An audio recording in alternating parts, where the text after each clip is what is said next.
बड़ी पुरानी बात है। एक जैन गुरु अपने एक छोटे से आश्रम में रहा करते थे। वो बहुत ही प्रख्यात जैन गुरु थे। उनकी प्रसिद्धि उनके नगर ही नहीं बल्कि देश में भी फैली हुई थी। दूर दूर से लोग उनसे जीवन का सही पाठ सीखने आया करते थे। वो जैन गुरु स्वभाव के बड़े ही कठोर थे। वो जो भी कहते सीधा कहते और उतनी ही सख्ती के साथ शिष्यों को स्वयं के पास दिया करते थे। उनकी एक आदत थी, वो एक वाक्य को हमेशा बोलते रहते जिसके लिए वो बहुत प्रसिद्ध थे। वो हमेशा सभी से कहते कि नींद को त्यागो, जागो। वो उनके पास आए सभी शिष्यों से भी यही कहते थे। उनकी प्रसिद्धि को देख एक अन्य नगर के राजा को जब उनके विषय में पता चलता है तो वो उन्हें स्वयं के सैनिकों को भेज अपने महल बुलाते। जैन गुरु उनके समक्ष पहुंचते तब राजा जैन गुरु को प्रणाम करके कहते हैं कि हम आपकी शिक्षा और प्रसिद्धि से बहुत प्रसन्न हुए हैं। मैं चाहता हूं कि आप मेरे पुत्र को भी स्वयं के अंदर प्रशिक्षण में जीवन की कुछ बातें सिखाएं, जीवन का सही शिक्षा और मूल्य बताएं। ये उस राज्य का होने वाला अगला उत्तराधिकारी है। मैं चाहता हूं कि इसमें वो सब गुण हों जो एक उत्तम गुणी राजा में होते हैं। आप उसे यही रहकर प्रशिक्षण दें। आपकी सभी सुख सुविधाएं, हर चीज़ का ध्यान यहाँ रखा जाएगा। आपको किसी भी तरह की कोई असुविधा नहीं होगी। कृपया करके मेरा ये प्रस्ताव आप स्वीकार करें। राजा की बात सुन जैन गुरु कहते हैं कि मैं आपके प्रस्ताव को स्वीकार ज़रूर करूँगा और आपके पुत्र को सिखाऊंगा भी, लेकिन उससे पहले मेरी 2 शर्तें हैं जो आपको और आपके पुत्र दोनों को सुननी होगी। यदि आपको ये मंजूर है तो ही मैं आपके पुत्र को जीवन की सीख दूंगा। ये सुन राजा पूछते हैं कि कैसी शर्त गुरुदेव, बताएं। तब जैन गुरु कहते हैं कि सबसे पहले तो आपके पुत्र को यदि मुझसे शिक्षा लेनी है तो उसे मेरे पास आना होगा। मैं उसके पास नहीं आऊँगा।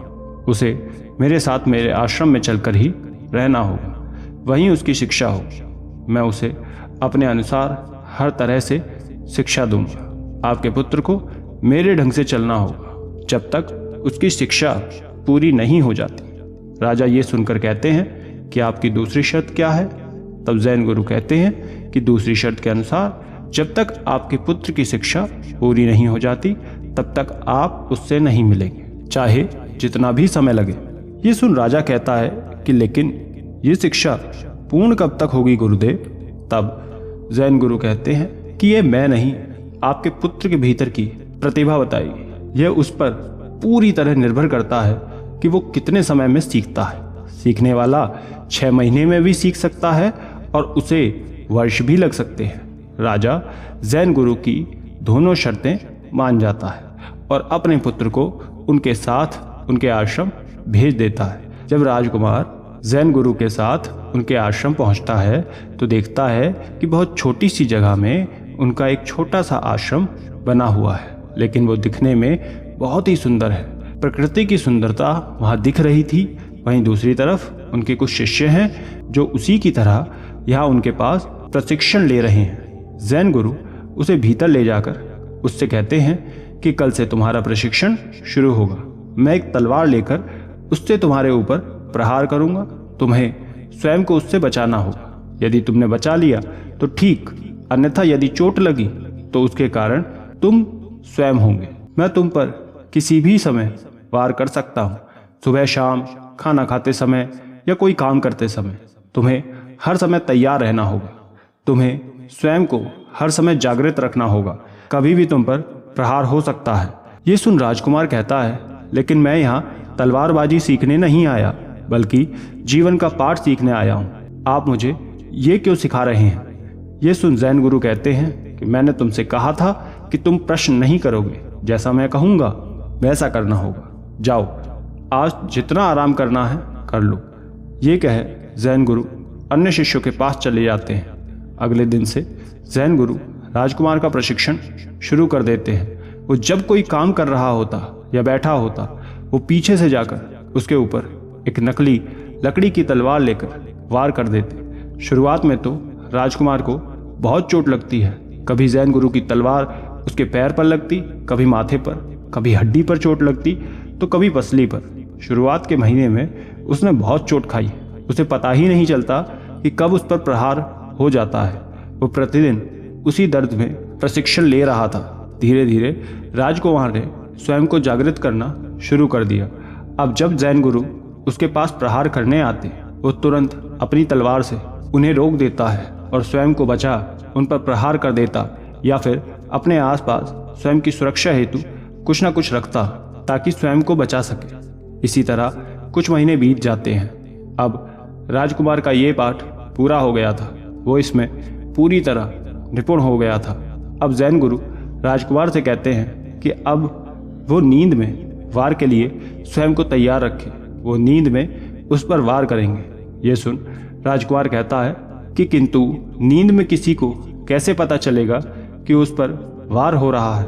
ये सुन जैन गुरु कहते हैं कि ये तुम्हें देखना होगा कि कैसे स्वयं को बचा सकते हो। और तब जैन गुरु राजकुमार पर नींद में प्रहार करना शुरू कर देते हैं। इस बार वो कुछ ही दिन परेशान होता है और स्वयं को बचाने के लिए उसे अधिक चोट ना लगे स्वयं को रात्रि के समय सोते समय हमेशा जागृत रखता, और जैसे ही जैन गुरु प्रहार करते वो स्वयं को बचा लेता।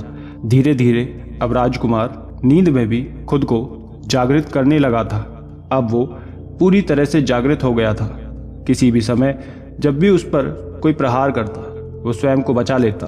कुछ समय बाद राजकुमार की शिक्षा पूर्ण हो गई थी। तब जैन गुरु आकर राजकुमार से कहते हैं कि अब आपकी शिक्षा पूर्ण हो गई है। आपने स्वयं को हर तरह से जागृत कर लिया है। एक राजकुमार या किसी भी व्यक्ति को अपने जीवन में सदैव स्वयं को जागृत रखना बहुत आवश्यक होता है ताकि वो हर समय सतर्क रह सके। आपको भी मैं यही शिक्षा देना चाहता था। आपने स्वयं को हर तरह से जागृत कर लिया है। अब जब आप पर कोई प्रहार करेगा आप उस समय स्वयं को बचा पाएंगे। आपको पहले ही उसकी आहटें महसूस हो जाएगी, चाहे आप नींद में हो या फिर कोई कार्य कर रहे हो, आप हर समय जागृत हैं। अब आप जा सकते हैं। आपकी शिक्षा पूर्ण हुई। साल भर बाद राजकुमार अब वापस अपने महल लौट रहा था। वो जैन गुरु के साथ रहे। उसने बहुत कुछ सीखा, उनके बहुत गुणों को अपनाया और जाते समय उन्हें प्रणाम कर लौट जाता है। और राजा के पद पे बैठने के बाद उस राजकुमार ने पूरा जीवन जैन गुरु द्वारा सिखाई शिक्षा से अपना कार्यभार संभाला। एक बार एक महात्मा अपने मठ में अपने सभी शिष्यों को विनम्र वाणी बोलने के ऊपर उपदेश दे रहे थे। वो अपने शिष्य से कहते हैं कि मनुष्य को हमेशा ऐसी विनम्र वाणी बोलनी चाहिए जो क्रोध में खड़े व्यक्ति को भी शांत कर दे। उसकी वाणी में इतनी शक्ति होनी चाहिए। मनुष्य की विनम्र वाणी और विनम्र स्वभाव उसे सभी के हृदय में इस प्रकार स्थान देता है कि उसकी छवि हमेशा वहां रह जाती है। प्रत्येक मनुष्य की वाणी ऐसी हो जो मन को शांत कर दे। महात्मा के ये उपदेश सुन उनका एक शिष्य कहता है कि क्या एक जीव में इतनी शक्ति है कि वो मनुष्य को इस तरह सबके मन में स्थान दे देता है? भला एक विनम्र वचन और कटु वचन में इतना अंतर कैसे है? ये सुन महात्मा मनुष्य से मुस्कुराकर कहते हैं कि मनुष्य की जीभ उसके शरीर का सबसे श्रेष्ठ और निकृष्ट अंग होता है। ये सुन सभी शिष्य पूछते हैं कि एक ही श्रेष्ठ और निकृष्ट कैसे हो सकता है मुनिवर? तब महात्मा कहते हैं कि बिल्कुल हो सकता है। एक कहानी सुन। एक नगर में एक राजा था। उसकी ये एक आदत थी, वो अक्सर लोगों से तरह तरह के सवाल किया करता था, पहेली पूछा करता था। कुछ लोग राजा को सही जवाब देने में सक्षम होते थे तो कुछ नहीं। राजा के हर प्रश्न भी बहुत अलग हुआ करते थे। एक दिन राजा के महल में एक नया सेवक आता है। उसकी सब बहुत प्रशंसा किया करते थे कि वो स्वभाव का बड़ा ही होशियार और बुद्धिमान है। राजा के महल में उसे काम पर रख लेते हैं। एक दिन राजा महल में घूम रहा था, तभी राजा की नज़र सेवक पर जाती है। उसे देख राजा के मन में सवाल आता है। वो सेवक को अपने पास बुलाकर कहता है कि उसे जाकर किसी भी जीव को मारकर उसके शरीर का सबसे श्रेष्ठ अंग लेकर आना है। ये सुन सेवक जंगल की तरफ जाता है। वहां पहुंच वो एक सियार को पकड़ उसकी जीभ को काट देता है और उसे लेकर राजा के समक्ष लाकर रख देता है और कहता है कि ये ले महाराज, ये एक जीव के शरीर का सबसे श्रेष्ठ अंग है। ये देख राजा कुछ देर सोचने लगता है और तब कहता है कि अब किसी जीव के शरीर का सबसे निकृष्ट अंग लेकर आओ। इस बार भी सेवक जंगल की तरफ जा किसी भी जीव को मारकर उसका जीव ले आता है और राजा के समक्ष रख देता है। ये देख राजा कहता है, ये क्या है? पुनः जीव, किसी भी जीव का एक ही अंग कैसे श्रेष्ठ और निकृष्ट हो सकता है? तब सेवक कहता है कि बिल्कुल हो सकता है महाराज, जीव ही क्या, मनुष्य के जीवन का भी यही श्रेष्ठ और निकृष्ट अंग है। ये सुन राजा पूछता है कि वो कैसे? तब सेवक कहता है कि जीव मनुष्य के शरीर का वो अंग है जिसके द्वारा वो विनम्र वचन बोल किसी राक्षस को एक कोमल हृदय वाला बना सकता है और इसी जीव द्वारा निकले कटु वचन हमारे करीबी को शत्रु बना देता है। एक जीव ही वो अंग है जो अच्छा बोलने पर मनुष्य की जय जयकार कर देती है, उसे मान सम्मान प्रेम सब दिला सकती है। मनुष्य स्वयं की मीठी वाणी द्वारा सबके हृदय पर राज कर सकता है। वहीं यदि वो कटु वचन बोले, जब भी किसी के लिए कुछ कहता है तो गलत बोले, उस मनुष्य को ना तो कोई प्रेम देता है, ना सम्मान, ना ही उसे कोई अपने साथ रखता है। कोई भी उसे पसंद नहीं करता और उसका अंत भी बुरा होता है। इसलिए यही मनुष्य का सबसे श्रेष्ठ और निकृष्ट अंग है। सेवक के ये शब्द सुन राजा को उसकी बात समझ आ जाती है। वो सेवक की बुद्धिमत्ता से बड़े प्रसन्न होते हैं और उसे स्वयं के एक सलाहकार के पद पर बिठा देता है। राजा सेवक के उत्तरों से बहुत ज़्यादा खुश और संतुष्ट हो जाता है।